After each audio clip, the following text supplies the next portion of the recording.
உங்கள் பண பரிவர்த்தனைகளை முன்கூட்டியே திட்டமிடுங்கள். ஆகஸ்ட் மாதத்தில் வங்கிகளுக்கு 13 நாட்கள் விடுமுறை. சாமானியர்கள் முதல் பணக்காரர்கள் வரை இன்று பண பரிவர்த்தனைகளை வங்கி மூலமே மேற்கொண்டு வருகின்றனர்.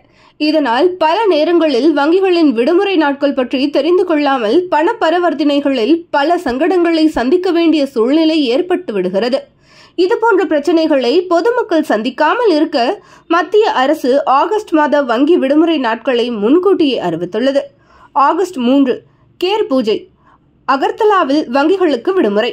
ஆகஸ்ட் 4 ஞாயிறு விடுமுறை. ஆகஸ்ட் 8 டென்டாங்லோ ராம்பாத், சிக்கிம் மாநிலம் காங்டாங்கில் மட்டும் வங்கிகளுக்கு விடுமுறை. ஆகஸ்ட் 10 இரண்டாவது சனிக்கிழமை விடுமுறை.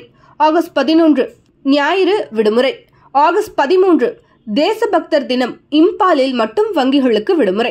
ஆகஸ்ட் 15 சுதந்திர தினம் விடுமுறை. ஆகஸ்ட் 18 ஞாயிறு விடுமுறை. ஆகஸ்ட் 19 ரக்ஷாபந்தன், திரிபுரா, குஜராத், ஒடிசா, உத்தரகாண்ட், ராஜஸ்தான், உத்தரப்பிரதேசம் மற்றும் ஹிமாச்சல பிரதேசம் ஆகிய மாநிலங்களில் மட்டும் வங்கிகளுக்கு விடுமுறை. ஆகஸ்ட் 20 ஸ்ரீ நாராயண குரு ஜெயந்தி, கொச்சியில் மட்டும் வங்கிகளுக்கு விடுமுறை. ஆகஸ்ட் 24 நான்காவது சனிக்கிழமை விடுமுறை.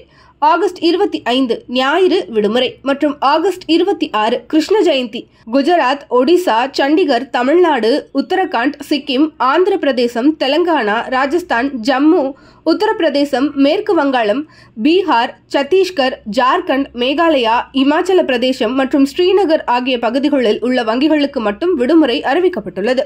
வங்கிகளுக்கு சென்று முக்கியமான பரிவர்த்தனை மேற்கொள்பவர்கள் இந்த விடுமுறை நாட்களை கருத்தில் கொண்டு அதற்கேற்ப முன்கூட்டியே திட்டமிடுவது அவசியம்.